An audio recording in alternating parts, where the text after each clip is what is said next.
and welcome. Today's guest was one of 13 5- and 6-year-old children to desegregate the Memphis City Public Schools in answer to the 1954 landmark decision by the United States Supreme Court, Brown versus Board of Education. She now serves as the executive director of the Memphis 13 Foundation, and she is a certified wellness consultant and breathwork facilitator.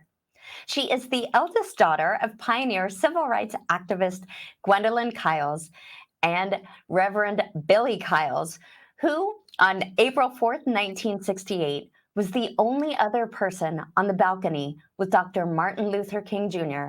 when he was fatally shot, as she, her mother, and her siblings were preparing to receive Dr. King for dinner at their home. She is passionately committed to educating, inspiring, and motivating others to embrace the legacy of the civil rights movement with an open mind, an open heart, and fueled by childlike curiosity. Please welcome to the show, Dwania Kyles. Welcome, welcome, welcome. It's so good to have you here. I am so excited and happy to be here and the opportunity to share this platform with you, Ellie, because I love the work that you are doing and all of the things that you are doing also from a very heart-centered place. Thank you. Now, you were thrown into legacy. Some people get to choose their legacy. You were thrown in. You were thrown in by virtue of your family, and you were thrown in by virtue of being one of the Memphis 13. That could not have been an easy journey. So talk to us a little bit about that. Well, I will, and I'll just give you some background as to how that happened, because when people ask me, how was it that you became one of the Memphis 13, I consistently say, I just happened to be the right age at the right time. I had a brother that's 15 months older than me, and I had a sister that's 15 months younger. So in 1961, when the city decided and the Board of Education decided that they were actually going to move on it, I just happened to be the right age. But it really came from my parents, who both were born in the South. My father was born in Mississippi, and my mother was born in Macon, Georgia. And as children, their parents moved to Chicago, which was the promised land for Black people back in the 50s and even before then. But when my father became aware of what Martin Luther King and SCLC was doing down South, they wanted to be a part of the civil rights movement. So they literally left Chicago with 3 children under the age of 4 and moved the whole family. My father was a minister, got a church. And that's what happens when you want to be a part of something.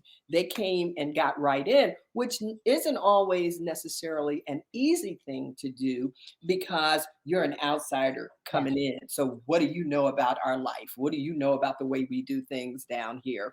But he just jumped in. And I believe we would probably have moved here because my sister was born in 57. I think we moved here like around 59-ish. 1959. And by 61, full head on into desegregating Memphis City schools, which were the first thing on the agenda here in Memphis. And that's really how I became one of the Memphis 13. And it really was not an easy thing to do. Dad at the time, I think Dad was he was chairing the education committee. And so he was working very closely with the NAACP secretary who was running it, and that was Maxine Smith. And they literally knocked on hundreds of doors to end up with 12 families that agreed to allow their 5 or 6-year-old to actually be a part of the process in 19. Wow. Wow.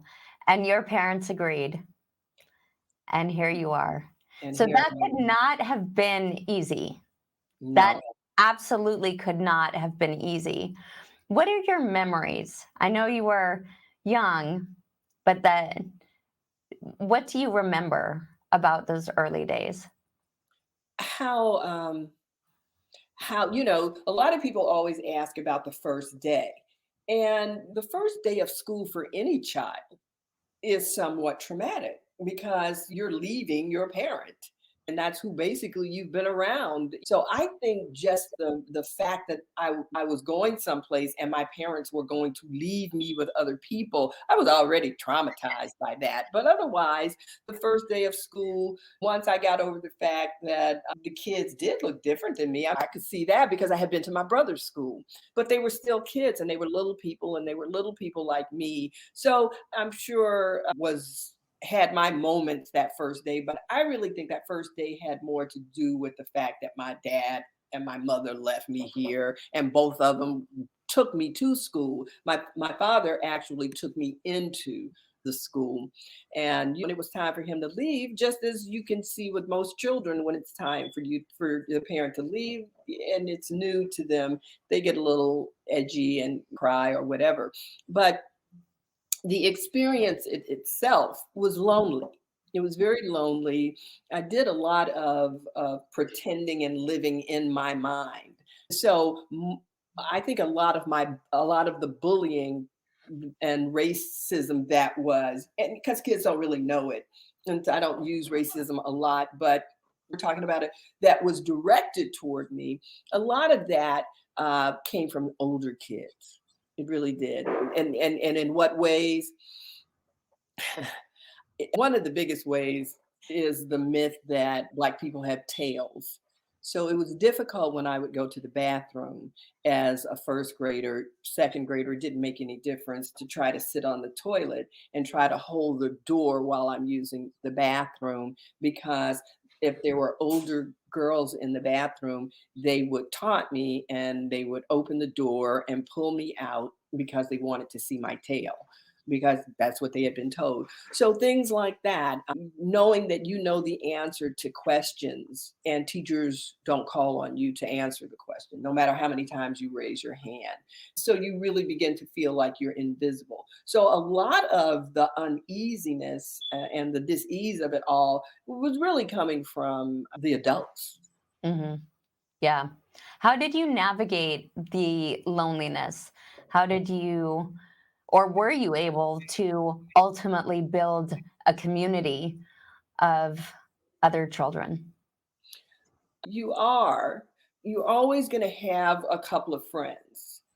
And that's why I would venture to say, for instance, I had a friend. I can remember being like in the fourth grade, in third or fourth grade at this time now. And at this point, I've been going to school with these kids for 2 or 3 years or whatever. And she told her mother she wanted me to come home.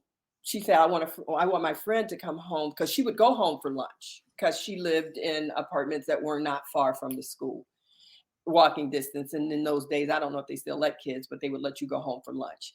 And so her mother said, well, I will bring her. And so we come home, we go to her home, and we're coming in to the front door, and then her mother sees it's me, and she was like, go around to the back. She told her daughter, you guys go around to the back. And I really think it had to do with the fact that she didn't want anybody to see that this little Black girl was coming into her house in the front door. So we came around to the back, which was cool because, and at the time I'm not really understanding all of this. So we come in the back, and the kitchen was in the back anyway, and that was the last time Yeah. I went home with her for lunch. I wasn't invited anymore. And as a matter of fact, she came to school the next day and said that her brothers had told on her that we were friends. And since I had come to her house, that we weren't going to be able to hang out like we had been hanging out before. And so that's very hurtful, Yeah. when you're 8 years old, 7 or 8 years old. So it didn't stop. It started at 5. And but then that's when you know that there are good people in the world and there are not good people in the world. And so I cannot say that all of my experiences were just horrible.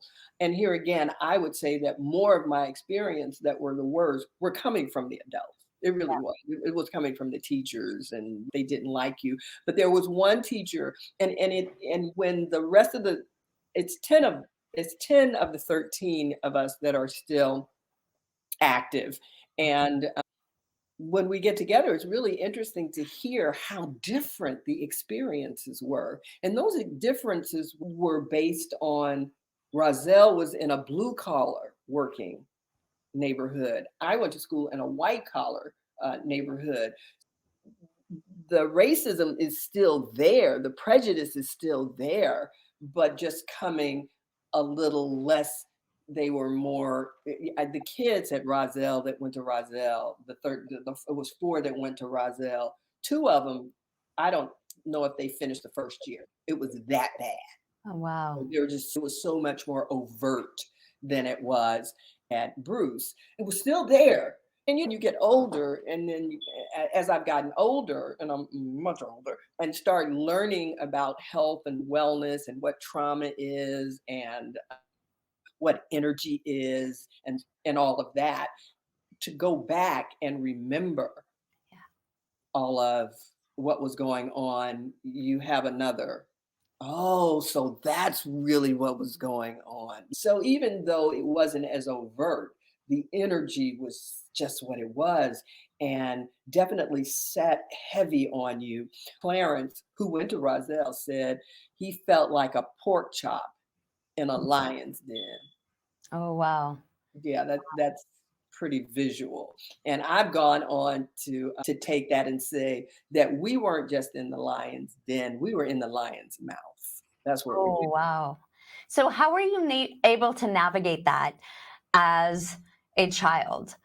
Because that it's a lot to navigate with the the bullying. It's a lot to navigate with the trauma. It's a lot to navigate with the pressure. It's a lot to navigate with being in a new school.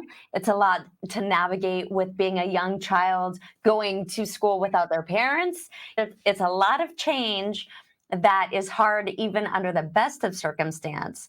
And so I would imagine that you needed to develop some kind of coping or resiliency strategy, survival strategy early on. I like that survival strategy. That's so you hit that nail on the head.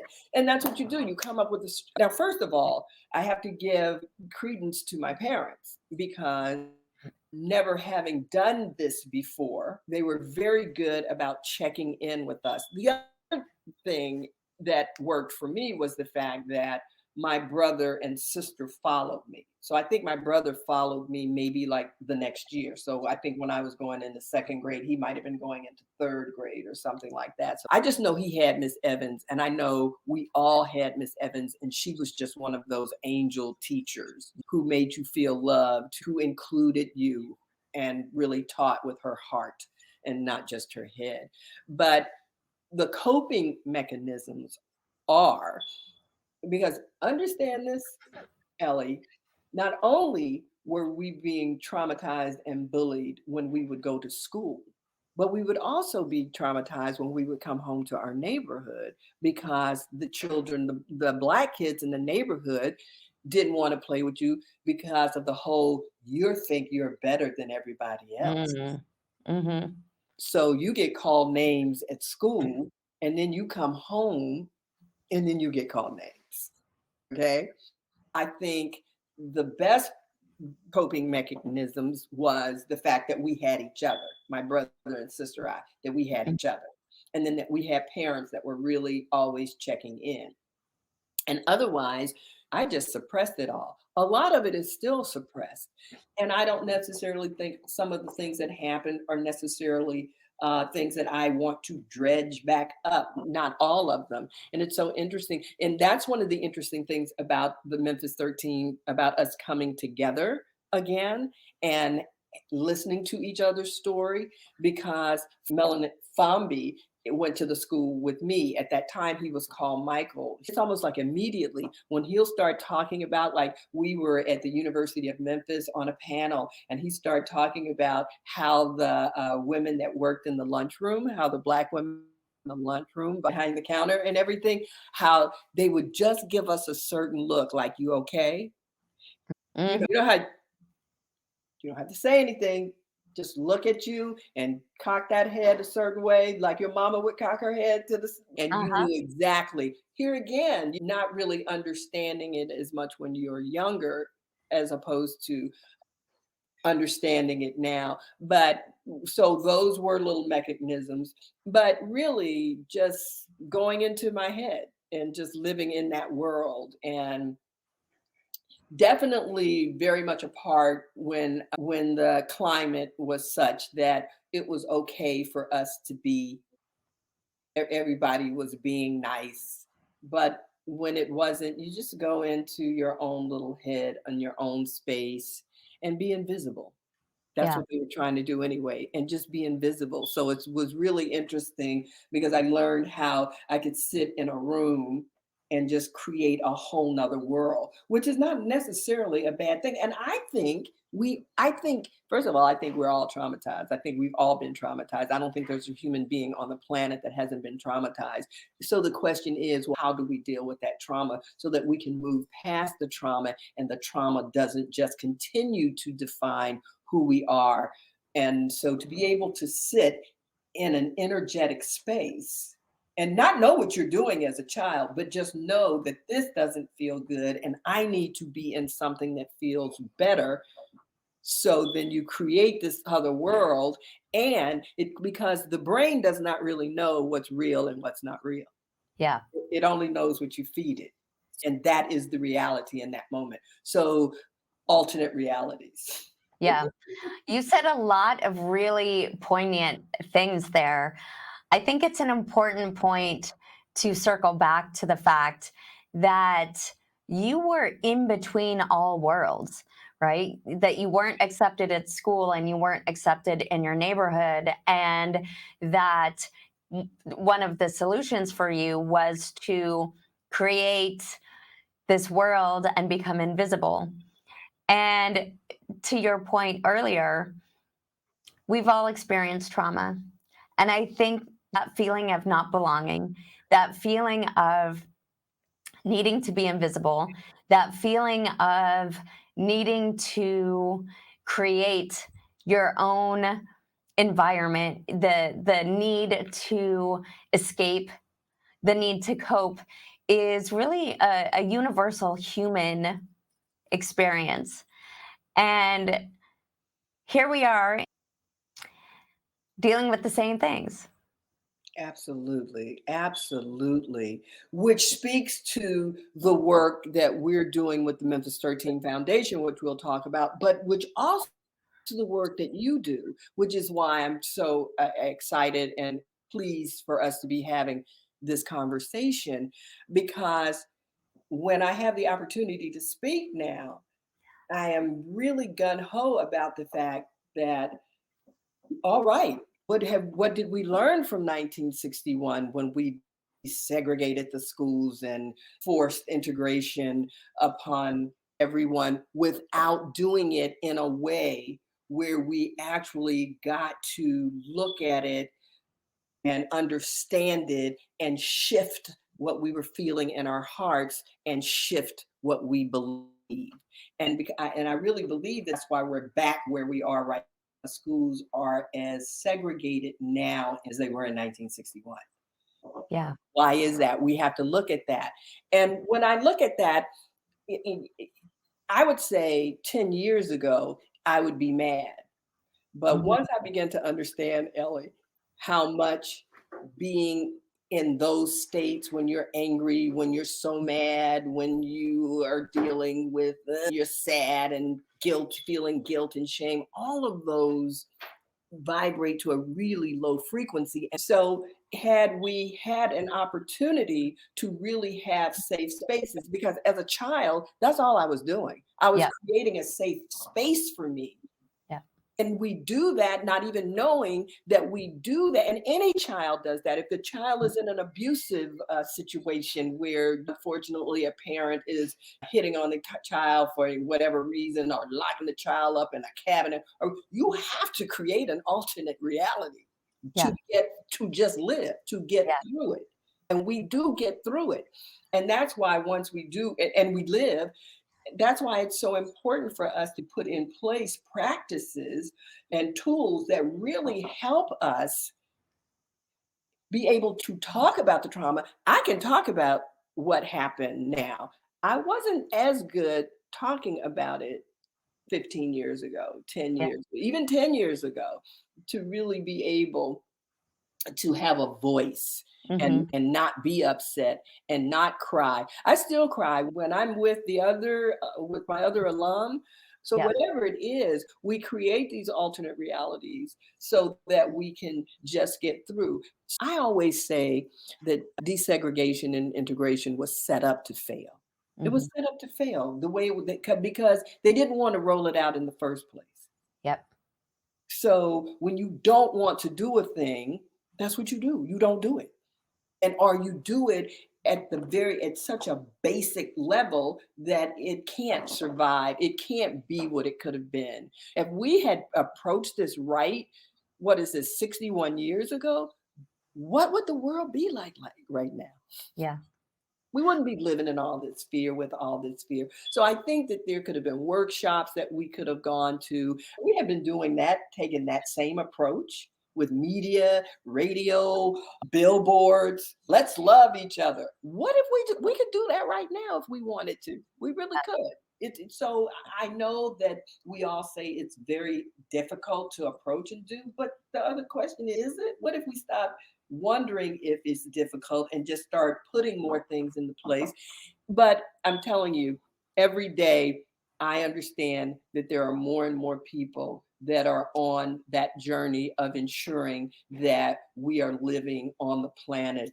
And when I say as one, I don't mean all of us doing the same thing the same way. That's not what I'm talking about. But I'm just talking about loving each other, having empathy toward each other, Yeah. living in the world like that, like living in abundance as Yes. with that mindset, as opposed to all of this fear that we're going to take each other out. Yeah. Really?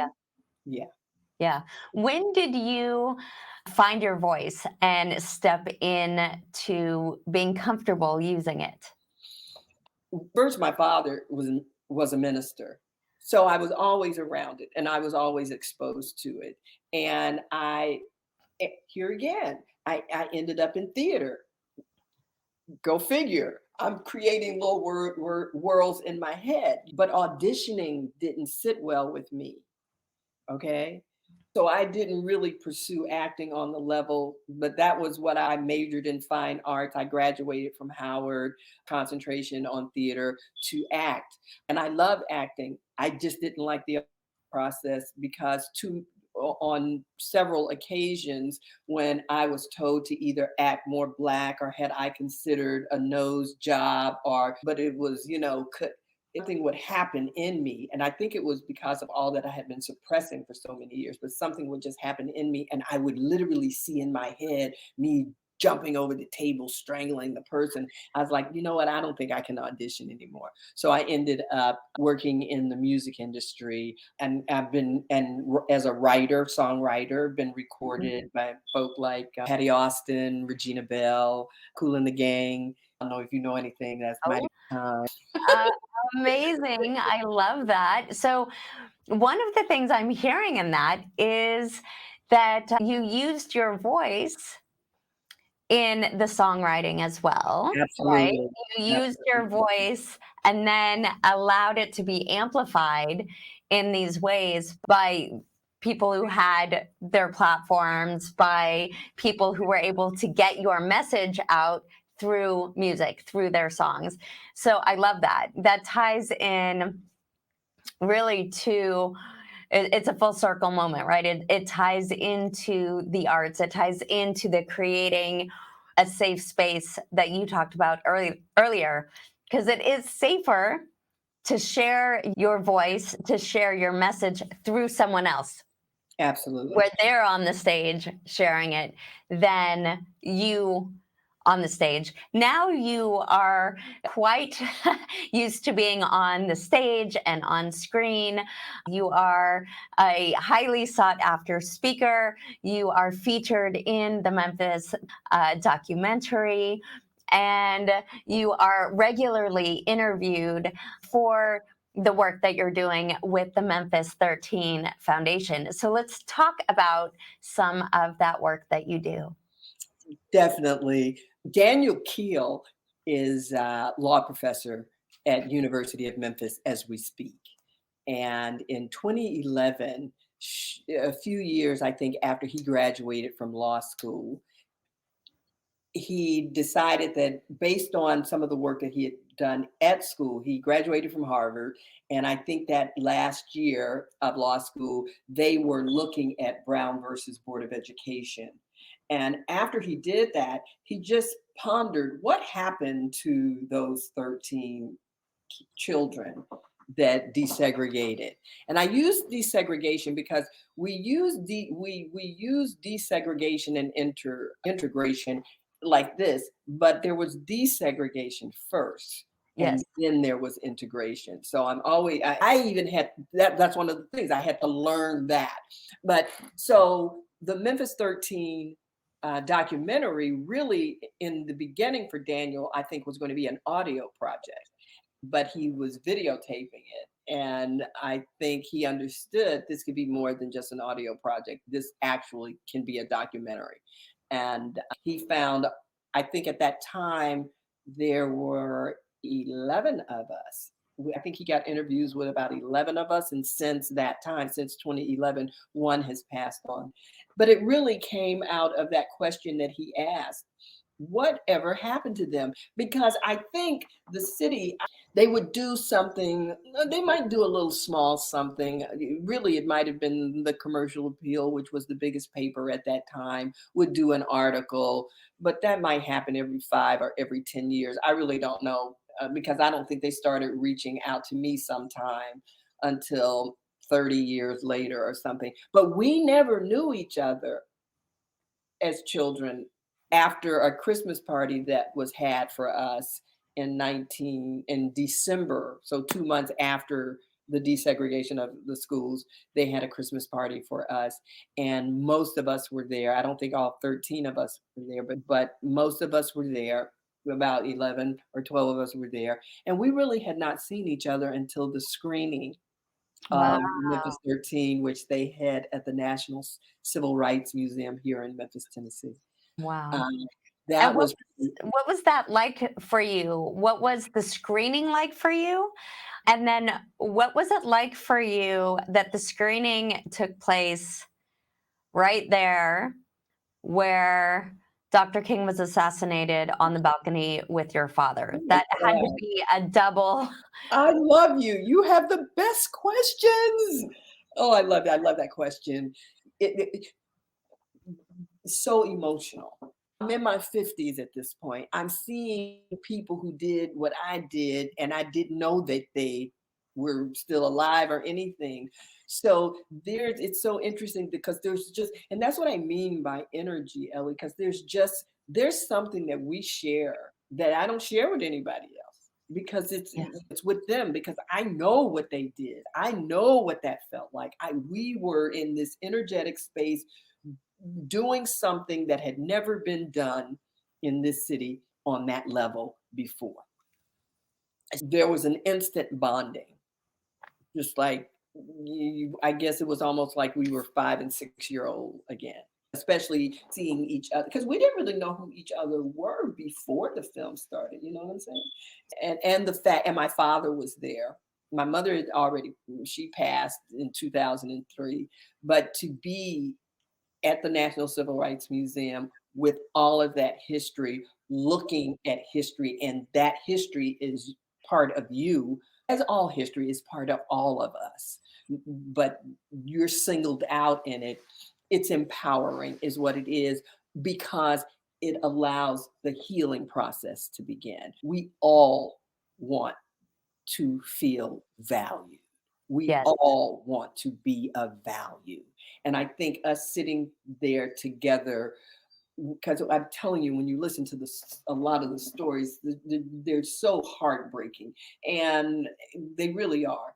We don't want people to just walk away with the heartbreak. We want to people, because we were on the front line, Yeah. but you don't do anything by yourself. So the troops were just, so think about all the ones who came the next year, and then the next year, and then the next year, and then on and on. And then by middle school, many of them had gone back to Black schools because it was like, okay, we had enough of that. It only took 25 years, Ellie, for the school system to Mm, become all Black. And the yeah. same thing is in place. And I know I'm probably veering off somewhere else, but at the end of the day, it's always about economics. It's always about money. Where's the money? Where's the money? Where's the money? And at some point, we're going to have to stop allowing the money thing to define and dictate who we are as human beings, because us as human beings don't have anything to do with money. I'm sorry. It has to do with energy. It has to do with nature. It has to do with connection. It has to do with love. And Amen to that. yeah, Now you are the executive director of the Memphis 13 Foundation, and you are active in change. You are active in the same movement. So, talk to us about the work that the Memphis 13 Foundation is doing. Talk to us about some of the projects that you have going on and some of the things that you are supporting. our mission statement is to preserve and share the pioneering legacy of the Memphis 13 and to par and huh, to spark courageous dialogue and diverse connections in our community. So because in the end, Ellie, it's not just going to be our stories that we're interested in. We just want to start with our stories because healing needs to be done within ourselves, within our families, spread out to our communities, spread out to our cities, and just keep growing from there. So that's what we're really interested in doing. And I'm so happy you asked me the question about, so what are you guys doing? Because we had a press conference and after the conversations that I had with the school board, and I had to pull together some people. And I'm at one of my board members' houses right now, and she's over the curriculum development. Her name is Dr. Gina Tillis. And when she really understood what it was that I was talking about, that I had been involved in, she said, I have a sister that lives in Memphis. We're students, like her sister's best friend, and they all grew up together. Anna Faulkner, both of them are PhDs, uh, put a grant together that the Memphis 13 Foundation and the Memphis 13 get to benefit from, because we've partnered with Library of Congress and received a $25,000 grant to begin creating a curriculum on the second and fifth grade level to teach the children in the Shelby County school system. So we're in the process of working on that, creating that. So we're doing that, and we're quite excited about that. So we're in partnership with the University of Memphis, with the Library of Congress, and with the Shelby County School Board.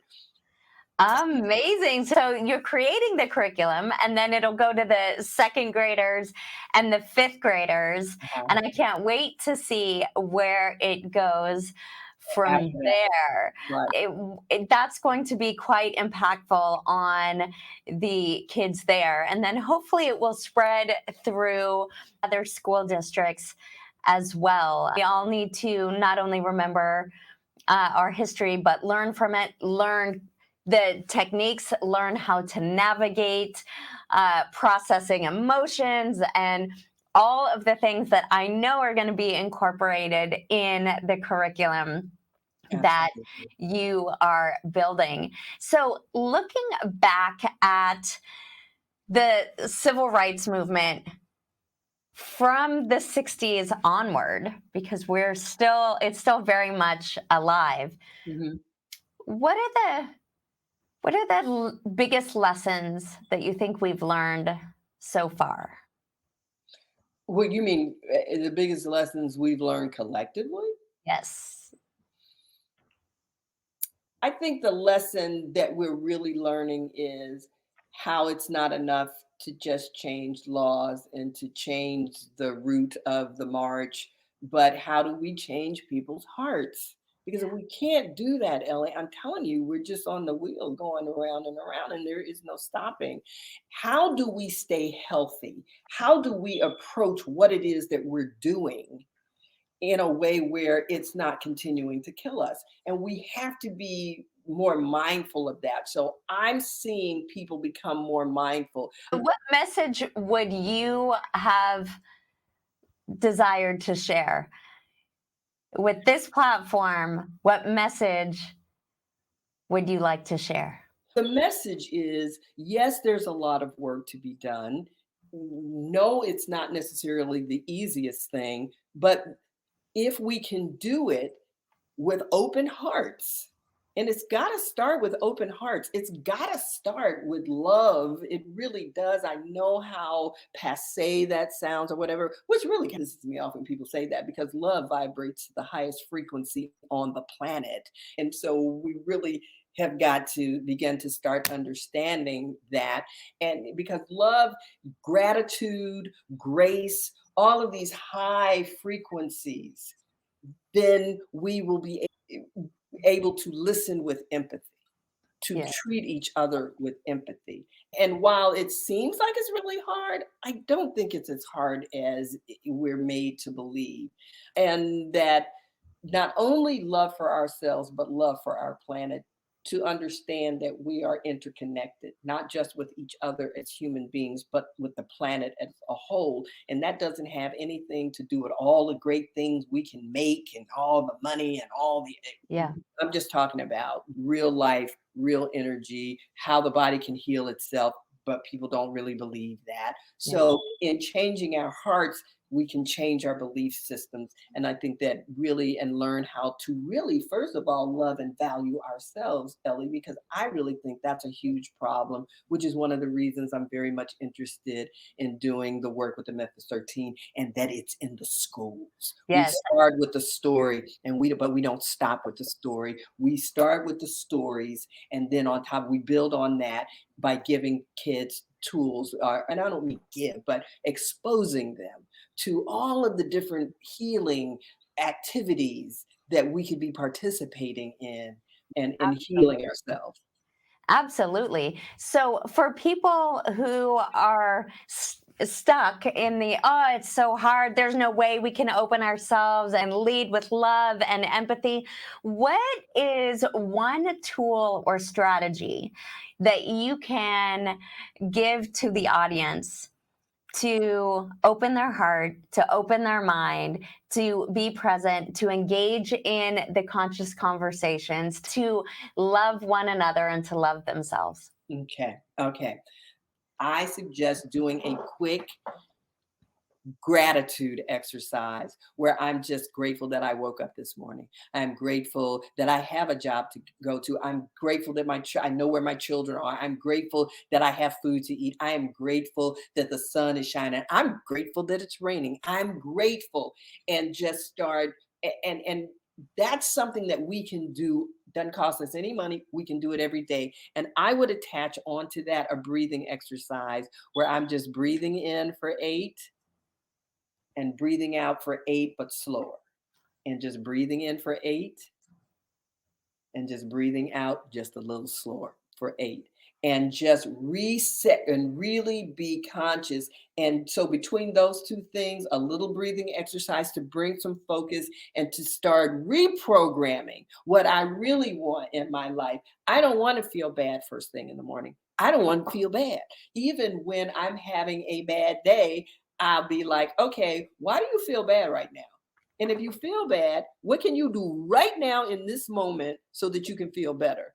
And that's, I know what it is for me. It's always, I can look at something funny. If I look at a comedian that I like, or whoever it is, Dave Chappelle, Cat Williams, or whoever it is, George Carlin is out of his mind. I just change. It's going to make me breathe because I'm laughing. So I'm going to be breathing deeper. And yeah, I'll be going down my wellness I road.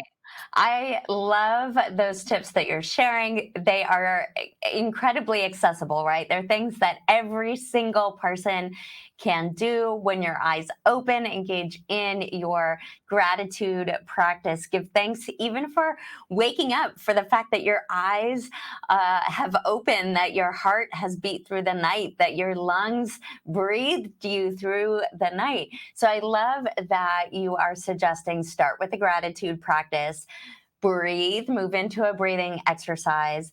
And then I also love that you shared in those moments where you're feeling off track, where you're feeling not so great, where maybe you feel overwhelmed or unhappy or move into fear or doubt. I love the trick that you gave of coming back to what is one thing I can do in this moment to feel better.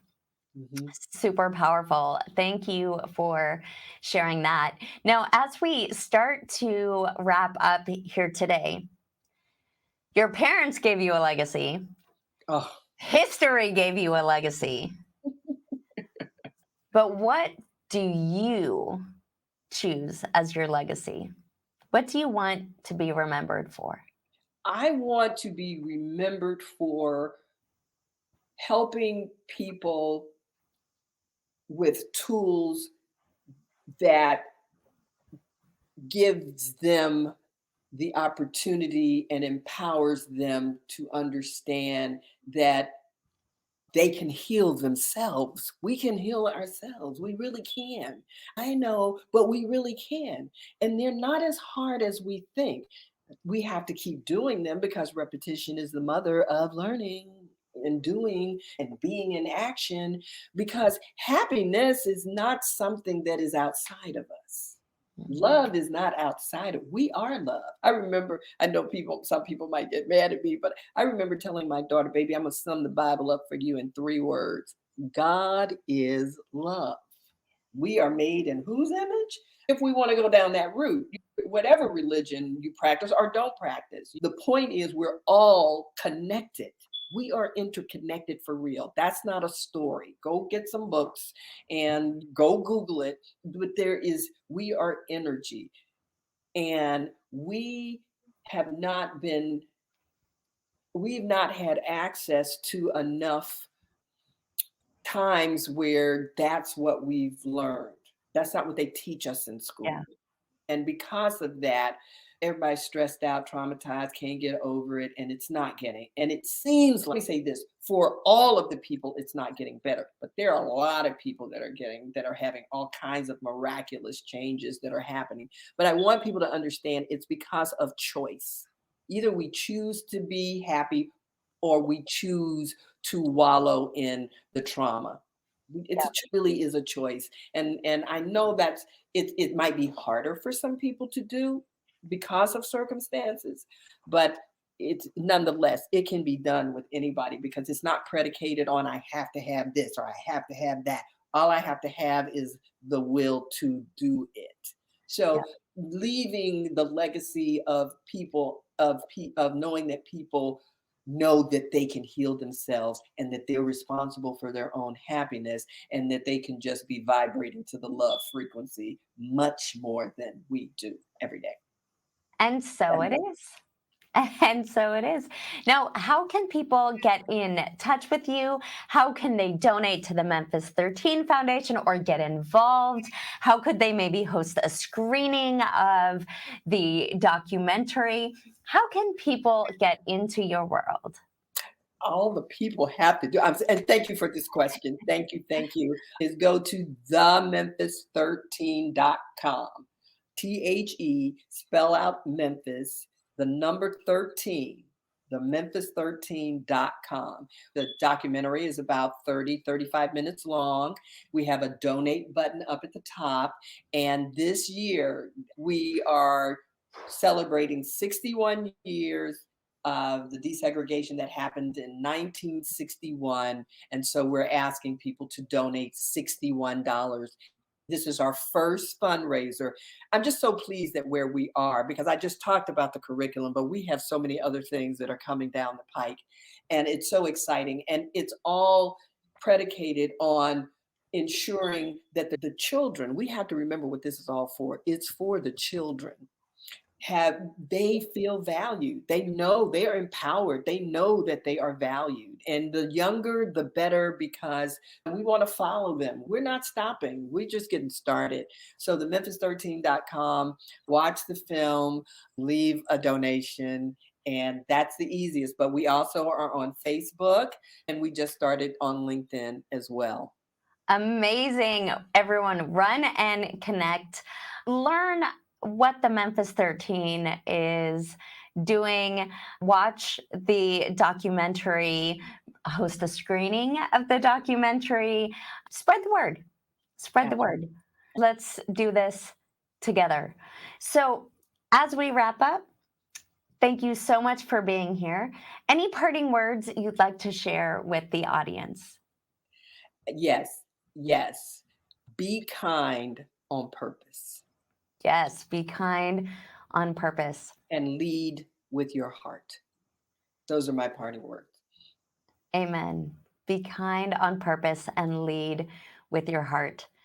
Thank you so much for carving out this time to be with us today. I know you are exceptionally busy. You are all over the place being interviewed and participating on panels and doing such meaningful work. So, thank you for taking the time to share your story.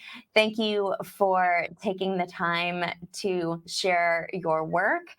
And thank you for the work that you're doing and the way that you are showing up in the world. Thank you for the conversations that you are facilitating, that you are inspiring, and that you are sparking in this generation and the ones to come. You Thank are you. most welcome. Thank you for the opportunity to be here and share this with you. Thank you so much. Till next time. Bye bye.